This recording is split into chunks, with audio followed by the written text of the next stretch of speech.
Celebramos hoy la segunda jornada de estas jornadas o de este seminario sobre la Constitución de 1812, vista desde la experiencia que la Universidad de Cádiz ha organizado, pues sobre todo como una actividad dirigida al aula de mayores de esta universidad, aunque por supuesto abierta a toda la universidad y a todos los interesados. Yo me llamo Juan Manuel López Ulla, soy personal de la casa, soy profesor titular de Derecho Constitucional de esta universidad y me ha tocado en suerte, y para mí es un honor, el intervenir como introductor o como presentador de los ponentes que van a pronunciar su conferencia durante la jornada de hoy, y finalmente pues voy a moderar la mesa redonda. De acuerdo con el programa, la primera conferencia correría a cargo de don Rafael Calvo Ortega, catedrático de universidad y exministro de Trabajo y exparlamentario tanto en el Congreso de los Diputados como en el Senado durante el periodo constituyente y en las primeras legislaturas. Sin embargo, don Rafael Calvo Ortega, por motivos de salud, pues no ha podido desplazarse hasta Jerez. No obstante, don Rafael pues ha tenido el gesto, lamentando mucho su no presencia, ha tenido el gesto de mandarnos su conferencia por escrito. Conferencia que va a leer don Jerónimo Sánchez Blanco, que ya participó el martes pasado en la primera de las sesiones, ¿verdad? Que también es fue diputado constituyente en el Congreso tras las primeras elecciones democráticas. Es doctor en Derecho y es licenciado en Ciencias Políticas.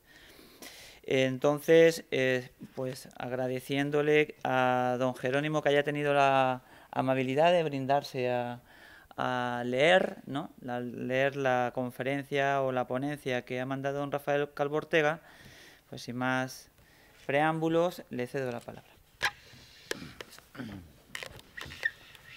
Muchas gracias y buenas tardes a todos. Como nos indicaba anteriormente el moderador, voy a leer la conferencia que mi compañero y amigo Rafael Calvo Ortega tenía que haber pronunciado aquí esta tarde y que efectivamente por razones de salud la preparó y me la envió rogándome que les disculparais y que también diera su lectura. El título de crisis económica en la monarquía absoluta, que es la que enmarca, como bien saben ustedes, la Constitución del 12, es un tema muy importante para conocer las claves que tuvieron y que acontecieron allá por 1808-1812. Y yo, sin más preámbulo, voy a leer y ruego que me disculpen porque la lectura, para ser fiel al pensamiento del que era y es el ponente, pues debo de abstenerme ahora, de momento al menos. Quizás en la mesa de diálogo yo pueda aclarar alguna cuestión o dar mi opinión también personal, pero voy a intentar ser fiel a la petición que me ha hecho su autor y también ser fiel a ustedes, que han venido ahora a oír a don Rafael Calvo Ortega. Como bien recuerdan, este exparlamentario, que forma parte de nuestra asociación, en todo momento se puso a trabajar en el tema con un celo y un interés extraordinario, aparte de que es una bellísima persona.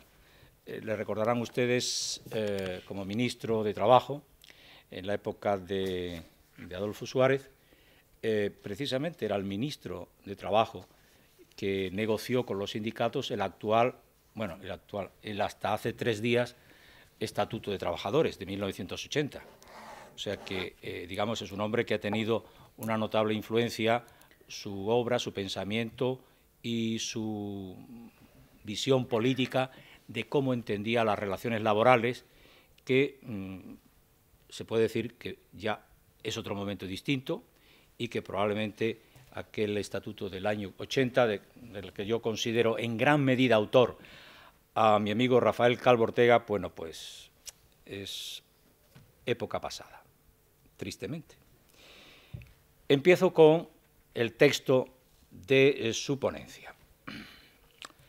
La Constitución de 1812 constituye una aportación muy importante en materia económica y fiscal. Lo es debido a la influencia que los planteamientos y soluciones democráticas tienen sobre la creación de la riqueza.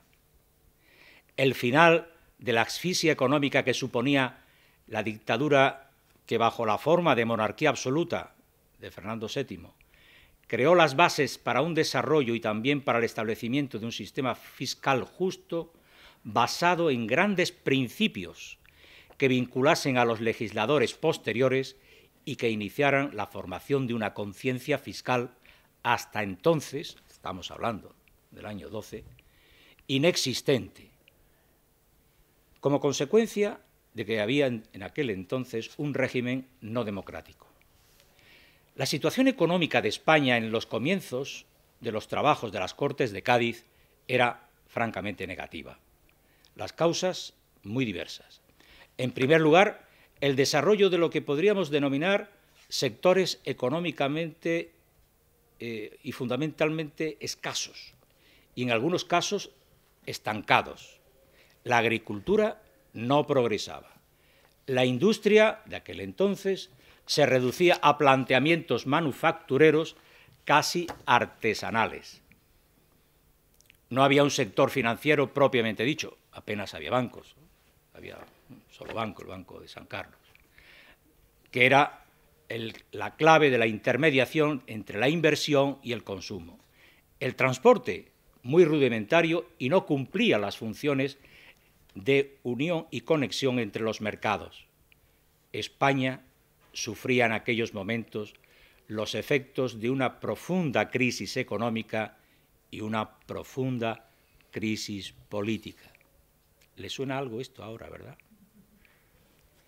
El estancamiento económico impedía producir una situación revolucionaria y la crisis política, por su carácter no democrático, en aquel entonces, no era un revulsivo suficiente para transformar la economía. En las Cortes Extraordinarias de Cádiz fueron presentadas la memoria económica y financiera por el entonces ministro, que se llamaba secretario de Despacho de Hacienda, se llamaba en aquel entonces Cangargüelles, se llamaban secretario de Despacho de Hacienda. Y los estudios que se han hecho sobre esta memoria a las Cortes Extraordinarias de Cádiz son elocuentes, como han demostrado varios estudios de distintos profesores especialistas.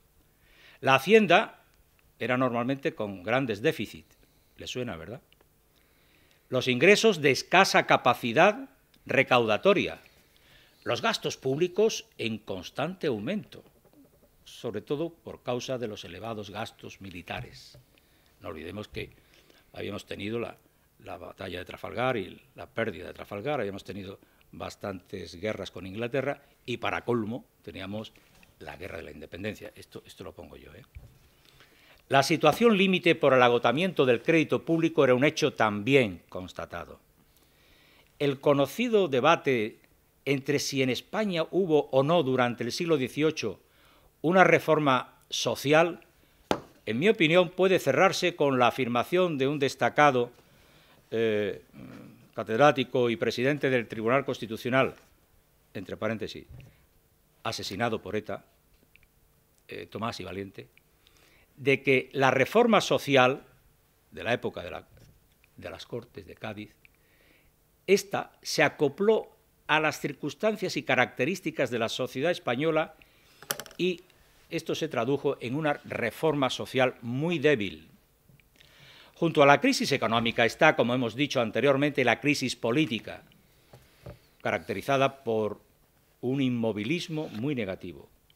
Es cierto que la Ilustración y el movimiento de los Ilustrados mantenía una discreta crítica a la situación de finales del siglo XVIII, sobre todo en la época de Carlos IV, pero ello no podía interpretarse como una propuesta sólida de modificaciones estructurales desde arriba.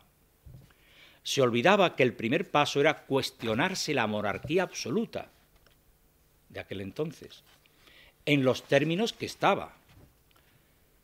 Como ha destacado otro ilustre catedrático, Torres del Moral, el movimiento de la Ilustración y de los Ilustrados trataba de hacer reformas desde arriba, sin discutir ni un solo momento el régimen político de la monarquía absoluta, oyendo a los de abajo.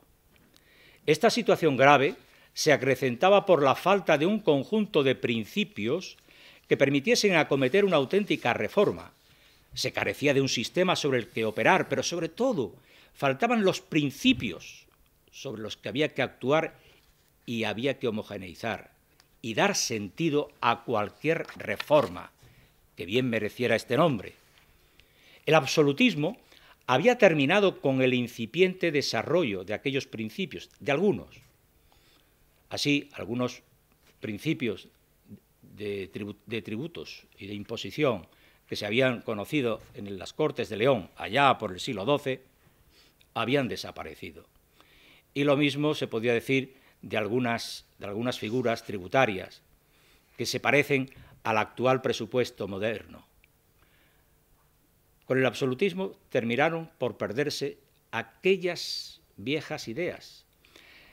Es cierto que se conservaban impuestos como rentas provinciales, productos estancados, pero los tributos, los impuestos, el mapa tributario, estaba dominado por los privilegios fiscales de las minorías privilegiadas, diríamos hoy, y la inexistencia de una administración eficaz. Como según dicen algunos historiadores, Josep Fontana, el fracaso de la Hacienda de aquel entonces había sido una de las causas de la ruina de la monarquía absoluta, probablemente la mayor de las causas. La Constitución de Cádiz de 1812 va a suponer un cambio radical en el planteamiento político y jurídico. En el aspecto económico, el liberalismo de los constituyentes que se reunieron en Cádiz suponía una solemne manifestación de confianza en las personas, en los españoles, en los que a partir de ella, de la propia Constitución, podían ser considerados como ciudadanos. Hasta entonces eran vasallos o súbditos, pero a partir de la Constitución, ciudadanos. En definitiva, era una apuesta por la libertad. Nada hay más eficaz para salir de una situación de estancamiento secular y de incapacidad permanente que un cambio revolucionario o una explosión liberal que sitúe la responsabilidad y las decisiones en la sociedad. La ideología liberal va a suponer en aquel entonces la desaparición de los privilegios, incluidos los privilegios fiscales.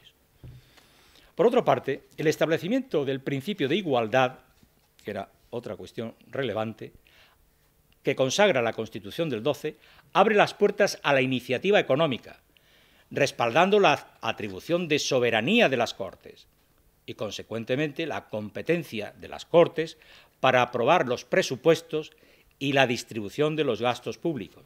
Es curioso, estamos en el actual debate de los presupuestos en las Cortes actuales. Esto arranca de aquel momento. La arbitrariedad se sustituía por el debate y la racionalidad. El establecimiento de un conjunto de principios fiscales, que hablaremos después, tiene una importancia que desborda el hecho positivo de constituir el fundamento tributario que nunca había tenido España hasta entonces. Suponía una pieza clave de la construcción del Estado moderno en España. La primacía de la ley, el principio de legalidad, que supone que ella es la única que puede crear tributos, la ley, unida a la atribución de la soberanía a las Cortes es la manifestación más importante y más palpable de esta modernidad. La supresión de privilegios de la nobleza y del clero, comenzando por los privilegios fiscales, es la manifestación más relevante de cómo se impuso el principio de legalidad. No se trata de que restablecieran el viejo principio medieval de las Cortes de León en el siglo XII, sino la manifestación de la soberanía del Estado moderno, que elabora regularmente leyes que influye inmediata y directamente en los derechos y obligaciones de los ciudadanos. Es un cambio de óptica, es un cambio drástico. Por otra parte, la capacidad económica de los ciudadanos venía a ser el único criterio para distribuir e imponer los tributos e impuestos, la capacidad económica, no los privilegios fiscales. Desaparecía cualquier planteamiento de estamento, de Estado, sea nobleza, sea clero, o campesinos, o jornaleros, y de cualquier otro título que pudiese abrir la puerta a situaciones de privilegio. Las Cortes de Cádiz tenían dos opciones para afirmar esta supremacía de la ley y dos fundamentos. Primera, entendería como una garantía para los ciudadanos que no podían ser gravados más que por y en virtud de una ley, solo por ley, no por la decisión del rey o del valido. La ley es expresión máxima del pueblo a través del ejercicio de uno de sus poderes. Es la opción liberal de la defensa del individuo frente al Estado. Segundo, la publicidad de los procedimientos parlamentarios. No eran secretos, eran públicos. Esta publicidad protegía al ciudadano contra la arbitrariedad o contra impuestos o gravámenes no debatidos públicamente en el foro parlamentario. En segundo lugar, como una consecuencia lógica, he aquí la importancia política, social y económica de los impuestos y tributos. Dada esta importancia, solo podían ser establecidos en virtud y por el Parlamento, donde estaba manifestada la soberanía nacional. Los constituyentes del 12 siguieron estas opciones y se apoyaron en varios fundamentos, como decía uno de los diputados de Cádiz, Agustín de Argüelles. El establecimiento de impuestos y contribuciones es un derecho inseparable de la facultad de hacer las leyes. La nación solo puede delegarla en sus representantes, los parlamentarios. Y añadía a continuación el ilustre político Agustín de Argüelles, fue uno de los más importantes de las Cortes de Cádiz. Lo importante corresponde al cuerpo que encarna la soberanía, entendiendo por cuerpo las Cortes.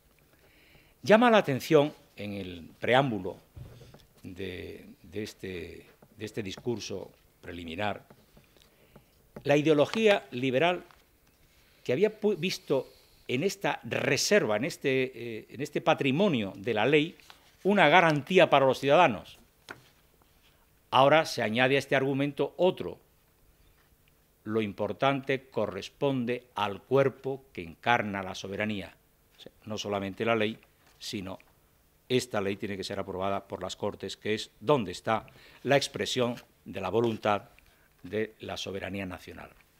La importancia extraordinaria que la Constitución concede a la potestad de hacer tributos lleva a la supremacía de la ley o a la aplicación de los tributos a través de la aprobación también, hoy por ley, del repartimiento de los tributos y contribuciones entre las provincias. Este aspecto de la supremacía de la ley ha merecido alguna crítica, al ligar la duración de las leyes fiscales a la duración de los presupuestos, lo que podía plantear problemas en el caso de que el presupuesto no se prorrogase. Pero este riesgo se corrigió adecuadamente con otro precepto que disponía que las Cortes confirmarán anualmente las contribuciones, subsistiendo los antiguos impuestos, hasta que se publiquen su derogación o los nuevos impuestos. Esto ocurre hoy, pero tiene su origen allí. Recuerden ustedes que en los debates de los últimos años he dicho, si no se aprueba el nuevo presupuesto en las Cortes, se prorroga el presupuesto anterior. De ahí nace. Finalmente, la supremacía de la ley en la creación de tributos llega hasta la separación formal y expresa del rey de esta función. El rey hay que apartarlo. El artículo 172 de la Constitución dice: no puede el rey imponer por sí, ni directa ni indirectamente, contribuciones o impuestos, ni hacer peticiones bajo cualquier nombre o para cualquier objeto que sea, sino que siempre ha de decretarlo las Cortes. Este precepto iba más allá de una moderación real y terminaba con las peticiones de los impuestos hechas por los reyes, que era lo habitual. Reunía las Cortes y decía: necesito para una guerra en no sé qué, impuesto. Necesito impuesto para mantener... Siempre está ligado y relacionado con la presencia de las fuerzas y de los soldados españoles en Flandes, en Italia, en todas partes, en Alemania. Este precepto iba más allá de una moderación real y terminaba con las peticiones hechas por los reyes, que habían sido una fuente de excesos e irracionalidad. En resumen, la supremacía de la ley en materia fiscal tiene un reflejo completo y perfecto en la Constitución del 12. Su contenido está hoy en la Constitución del 78, exactamente en su artículo 31. Mayor elogio a aquella Constitución no cabe, ha sido recogida. Respecto de los gastos públicos, la supremacía de la ley, que antes la referíamos a los impuestos, también se extiende a los gastos públicos. En esta línea está claramente el discurso o preámbulo preliminar de la Constitución, que establece que corresponde a las Cortes fijar los gastos de la Administración. La Constitución da un paso más y da la máxima importancia y pasa a ordenar todo el ciclo presupuestario. En primer lugar, atribuye al Gobierno la facultad de preparar el proyecto de presupuesto. Se sigue haciendo, ustedes saben. Hoy se estaba debatiendo en las Cortes la presentación del presupuesto del actual Gobierno para que lo apruebe o lo rechace las Cortes Generales. La facultad de preparar el proyecto de presupuesto, teniendo en cuenta su mejor conocimiento de las necesidades públicas y de los recursos existentes. La elaboración del presupuesto se atribuye al Poder Ejecutivo, al Gobierno, pero la aprobación corresponde a las Cortes. El principio de la división de poderes. Se establece así la ortodoxia presupuestaria más correcta. También aquí la influencia de la Constitución del 12, que estudiamos, sobre la actual Constitución en vigor del 78, es máxima. Así, el artículo 134 de la Ley del 78 es un reflejo de la 341. Si me permiten, voy a intentar localizar para que recordemos qué dice el artículo 134 de la actual, como expresión 134.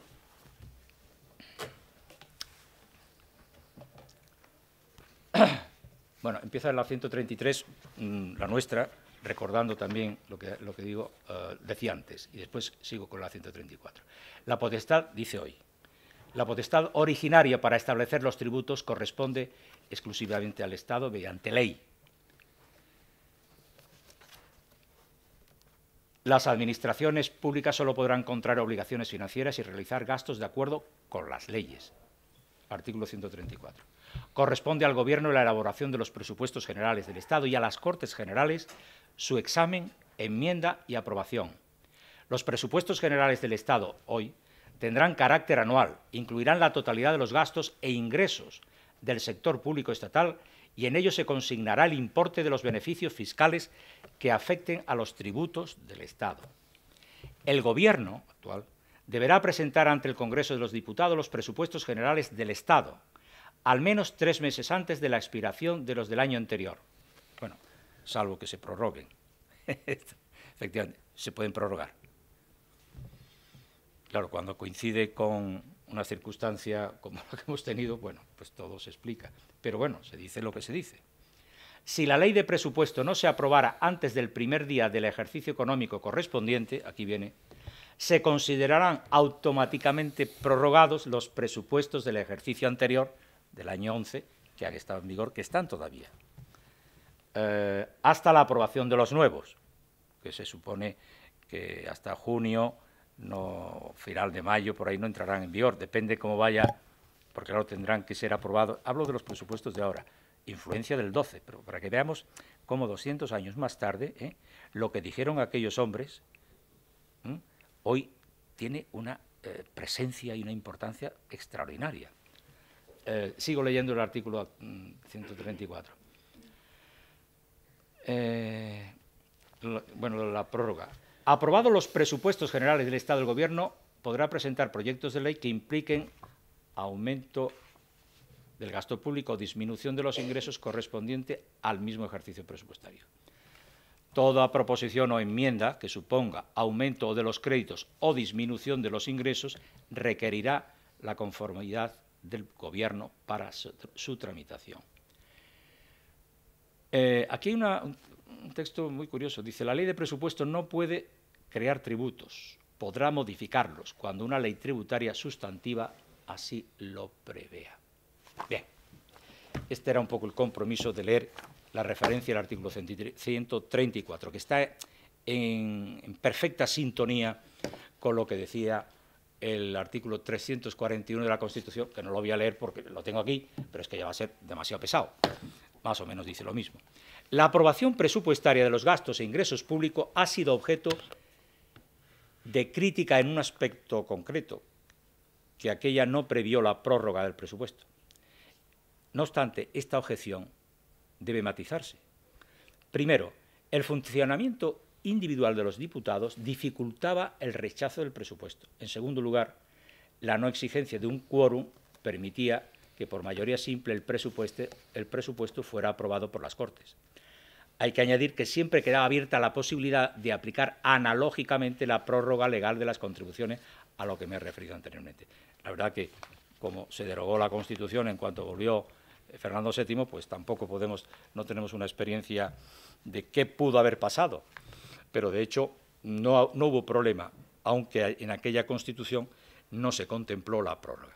En resumen, la supremacía de la ley en los gastos públicos significó un avance democrático muy importante en la Constitución del 12. Hay que tener en cuenta que la situación anterior bajo la monarquía absoluta se caracterizaba por una falta de racionalidad en el gasto público. Bueno, habría que decir que a lo mejor hoy algunos excesos podíamos apuntar, por una discrecionalidad muy amplia y prácticamente sin límites, y por un predominio de los gastos militares que no contribuían al desarrollo económico y a la creación de riqueza. Hombre, los gastos militares entonces eran una enormidad, bastante menos de los actuales. Eso también hay que decirlo. Hoy, afortunadamente, digamos que los grandes epígrafes, como bien saben ustedes, de los presupuestos modernos siguen siendo los clásicos de la educación, la sanidad y las pensiones. Son los grandes capítulos, ¿no? El avance es gigantesco con relación a lo que había en términos de rigor y de participación. Ahora, la elaboración del presupuesto se va a hacer en el Poder Ejecutivo, desde planteamientos técnicos y su aprobación dentro de un procedimiento parlamentario totalmente e inequívocamente democrático. Toda la reforma que somete la aprobación de los tributos y del gasto a la supremacía de la ley y fue aprobada por las Cortes Constituyentes fueron sin votos en contra. Siempre me ha llamado la atención la unanimidad. Claro, no olvidemos que en las Cortes de Cádiz los enfrentamientos entre sobre todo los dos grandes bloques, los diputados liberales y los diputados absolutistas, muy conservadores, estaba al día. Bueno, pues en este caso hubo bastante acuerdo. Y sobre todo porque era una materia financiera. Se esperaba, por buena parte de los observadores, que a pesar del caos y de la amplia discrecionalidad existente, el rigor y el procedimiento democrático supondría e implicaría debate y controversia. No fue así.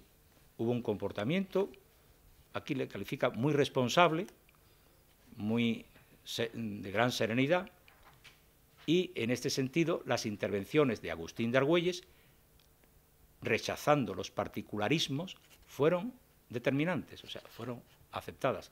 Agustín de Argüelles, como bien saben, fue uno de los hombres en casi todos los debates, en los grandes debates, era el tipo que ponía, daba con el dardo en el blanco.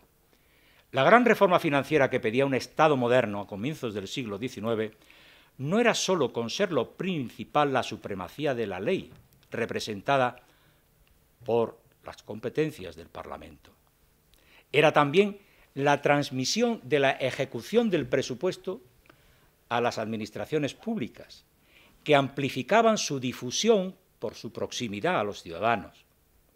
Esta difusión era necesaria para la aceptación del nuevo régimen liberal que se establecía en materia financiera y tributaria.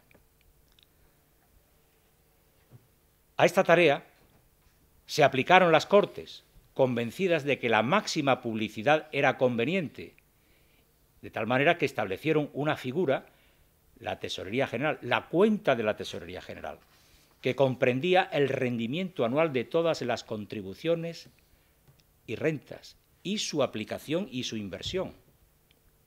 Se decía que esta cuenta se imprimirá, publicará y se hará circular a las diputaciones de las provincias y a los ayuntamientos, lo que es la publicidad, dar a conocer, introducir transparencia. Antes no había. Como ya he dicho, la publicidad y difusión de todo el proceso financiero era un broche, que solo merece elogios, de la gran labor realizada por los constituyentes de Cádiz. Venía además a permitir la verificación que se había hecho del repartimiento de la carga tributaria entre las diputaciones y los ayuntamientos. No había una administración capaz de gestionar individualmente desde el centro y se optaba por el repartimiento, hoy diríamos la descentralización una vez que se asignaban las cuotas a las distintas provincias y ayuntamientos. El punto de arranque de una sociedad moderna junto a la supremacía de la ley que hemos analizado es el deber de contribuir, la obligación de pagar impuestos, diríamos hoy. Un deber que diferencia a una sociedad marcada por los privilegios de una sociedad democrática regida por el principio de igualdad. No es concebible, como bien saben ustedes, una sociedad democrática si no se admite, se acepta la necesidad de impuestos y la aplicación de los mismos a partir del principio de la igualdad.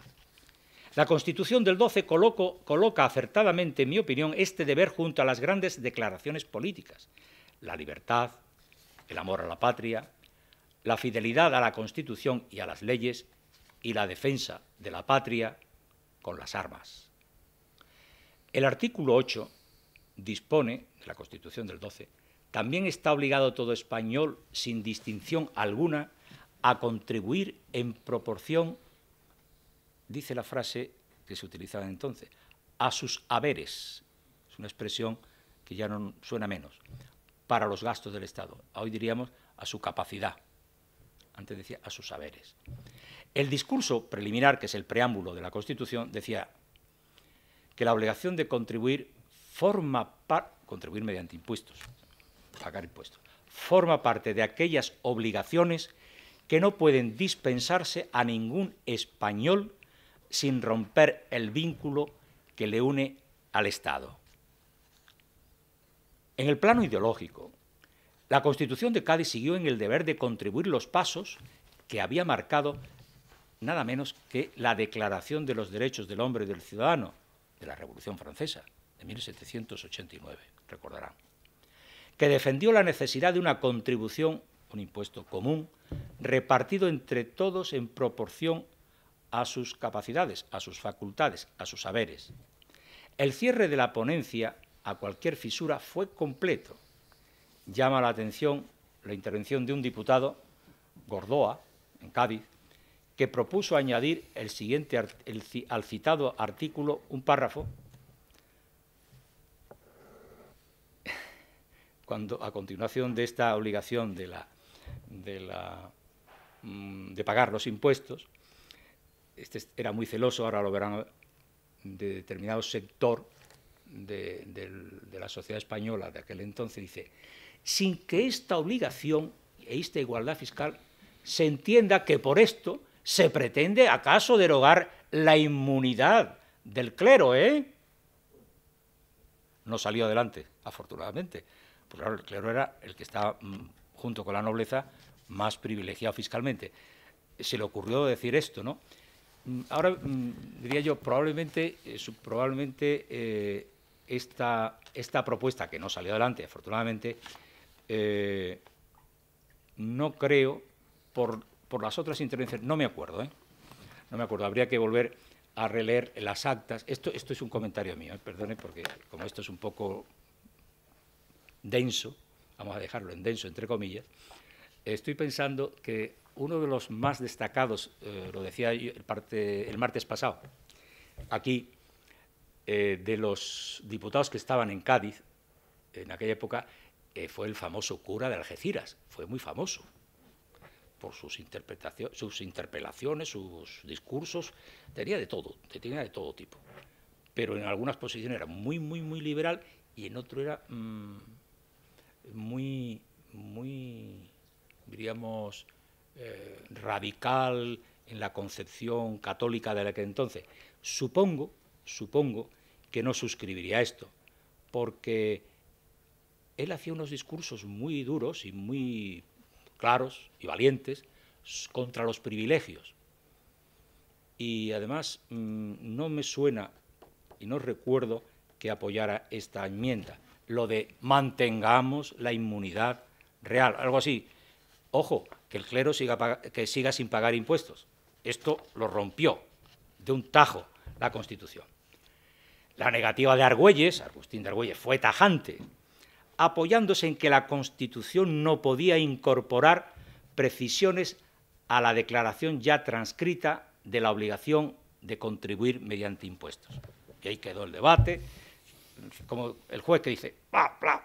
Aquí sentencia y se acabó. Era tal la autoridad que tenía Agustín de Argüelles.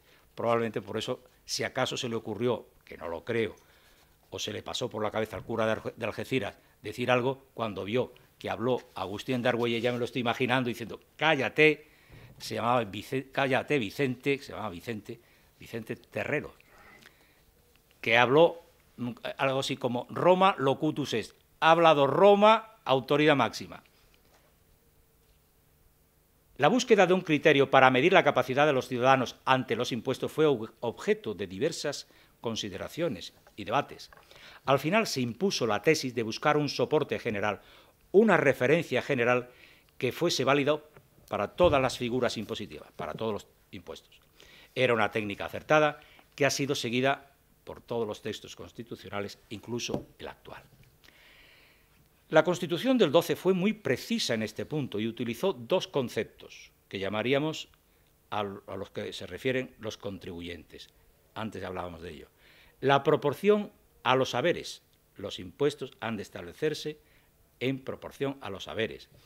Y también en proporción a las facultades, el reparto de contribuciones. Las dos referencias eran válidas y se referían a una base económica que ha llegado también a nuestros días. En este sentido, el único criterio para la medición de cómo repartir la carga tributaria y los impuestos era la capacidad económica para soportarlo, correcto, para la capacidad económica.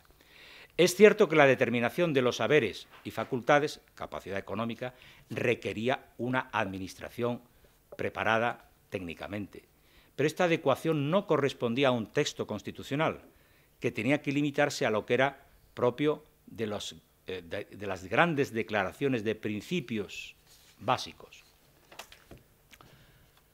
Un país tradicionalmente con déficit, sin un sistema fiscal y tributario que mereciese ese nombre, como era el que existía, y sin una administración eficaz, estaba abocado a un endeudamiento público creciente. Caramba, apareció ya la deuda pública. ¿Nos suena esto, cachis? Más elocuente que los numerosos datos que yo pudiese ofrecerles es la memoria que presentó a las Cortes Generales Can Argüelles, secretario de Estado y de Hacienda, que dice: los errores transmitidos a nosotros por espacio de 2 siglos, las guerras calamitosas que hemos sostenido en tan largo periodo para engrandecer las familias reinantes, ya fueran los Austrias o los Borbones, porque claro, si los Borbones financiaron guerras contra Inglaterra a lo largo del siglo XVIII, como bien saben ustedes, con toda la razón del mundo, para reivindicar Gibraltar, para recuperar también parte de algunas de las posesiones españolas en América del Norte, no digamos los Austrias, todo lo que se gastaron para mantener presencia en Alemania, en Italia, en Flandes, bueno, ¿para qué hablar? Dice: las guerras calamitosas que hemos sostenido, Austrias y Borbones, pongo yo, en tan largo periodo para engrandecer las familias reinantes, para reclamar venganzas y agravios que no nos pertenecían, y ello han puesto a la nación en la ruina, la nación española. Decían Can Argüelles, estamos hablando de hace 200 años. La preocupación de los constituyentes de Cádiz se centró en someter la deuda pública al control jurídico y más concretamente al control parlamentario. En esta línea se optó por el medio más eficaz, establecer una reserva, lo que podríamos decir, la prevalencia total de la ley, al controlar la deuda pública. La ley tenía que ser aprobada por las Cortes. Entre las facultades de las Cortes estaba tomar caudales a préstamo, la expresión de suscribir deuda pública, en caso de necesidad sobre el crédito de la nación. Hoy diríamos emitir letras del Tesoro, bonos del Tesoro, obligaciones del Tesoro, la deuda pública, que si el Estado, que si la prima Merkel, perdón, he dicho la prima del tipo de interés, el diferencial que hay. Me imagino que no lo sé, pero me imagino que aquí en el Carnaval de Cádiz habrá salido más de una vez lo de la prima Merkel, porque nos trae, y ya nos traía de cabeza hace bastantes años. Entonces no se llama Merkel, se llama, pues yo qué sé, otros. Eran los prestamistas, los banqueros ingleses, los franceses y los alemanes, los que nos prestaban dinero. Como se ha dicho, las Cortes tuvieron una vocación racional del equilibrio presupuestario. La lucha del famoso déficit del 3%, del 0%, ya les preocupaba a las Cortes de Cádiz, exigiendo en el texto constitucional que se verificase la progresiva extinción de la deuda pública, está bien esto, y llegando a autorizar el establecimiento de gravámenes cuya recaudación quedaran afectados, o sea, aplicados a la amortización y reducción de la deuda pública. Más aún, la Constitución estableció un conjunto de disposiciones que reforzaban la administración fiscal en esta línea de procurar la eliminación del déficit. ¿Cómo suena esto hoy? Y, en consecuencia, la reducción progresiva del endeudamiento, la creación de tesorerías provinciales, el establecimiento de procedimientos claros, transparentes de gasto y de pago, la creación de una contaduría mayor de cuentas y la supresión de aduanas interiores son un gran ejemplo de esta preocupación de los diputados constituyentes de Cádiz.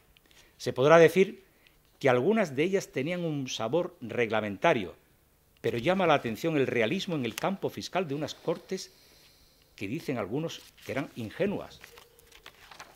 Aquí no, en este aspecto, la verdad, que fueron muy cautos. Si se me permite ir terminando mi disertación, desearía referirme a algunos aspectos generales del tratamiento que la crisis económica y fiscalidad tienen en la Constitución de Cádiz. En relación con la crisis económica, la Constitución afirma su confianza en el individuo, en el pueblo y en la libertad. Son los mecanismos más potentes para salir de una situación de estancamiento secular, de desmoralización progresiva y de caos y de ruina económica. Es cierto que una Constitución no es todo, pero es un fundamento indispensable para la construcción de una nueva sociedad. El ciudadano pasa a ser el sujeto del cambio y para ello se le ofrece y garantiza un ordenamiento que le atribuye carácter de protagonista sin más limitaciones que las que el propio texto constitucional establece. Lo cierto es que en el siglo XIX conoce ya las primeras iniciativas económicas en materias como infraestructuras, transportes, revolución agraria, desarrollo bancario y financiero, ganando el terreno la voz de aquellos que veían en la desamortización civil y en la desamortización eclesiástica de mediados del siglo XIX algo favorable y necesario desde el punto de vista estrictamente económico. La confianza en el individuo y en la sociedad es mayor, lo que repercute en las iniciativas económicas. La Constitución comenzó siendo un auténtico revulsivo político y económico. En relación con la fiscalidad, la influencia de la Constitución fue mayor aún, ya que los principios y declaraciones fiscales tenían y tuvieron un carácter normativo y de carácter inmediato. El establecimiento de la supremacía de la ley en materia fiscal y el deber de la obligación fiscal tuvieron una importancia extraordinaria. Hay que tener en cuenta, para medir esta afirmación, que la sociedad española estaba minada por los privilegios y que la fuente del derecho en un régimen de monarquía absoluta no era la ley, ni los procedimientos de creación de normas jurídicas eran democráticos. Era otra cosa. En otras palabras, la atribución de la soberanía a las Cortes y la vía de la fiscalidad dan vida a una sociedad moderna regida por el principio de igualdad y, en consecuencia, en la que no tienen cabida ni lugar los privilegios. Y termino. El paso de una sociedad de privilegios a una sociedad de obligaciones y deberes públicos es la característica del Estado moderno más importante. Esto es muy importante porque me da la impresión de que esto está olvidado. O sea, repito, leo, el paso de una sociedad de privilegios a una sociedad de obligación, diríamos democrática, de deberes y obligaciones públicas es la nota característica de la modernidad y del Estado moderno. Esto es muy interesante. Y es la semilla que ha estado presente desde entonces a nuestros días, con independencia de etapas concretas en su observancia, que hayan conocido estancamiento o progresos o retrocesos. Ya he indicado que los grandes principios fiscales de ingresos, gastos, presupuestos, tributos y obligaciones fiscales de nuestra Constitución del 78 estaban claramente establecidos en el texto del año 12, hace 2 siglos, que ahora conmemoramos.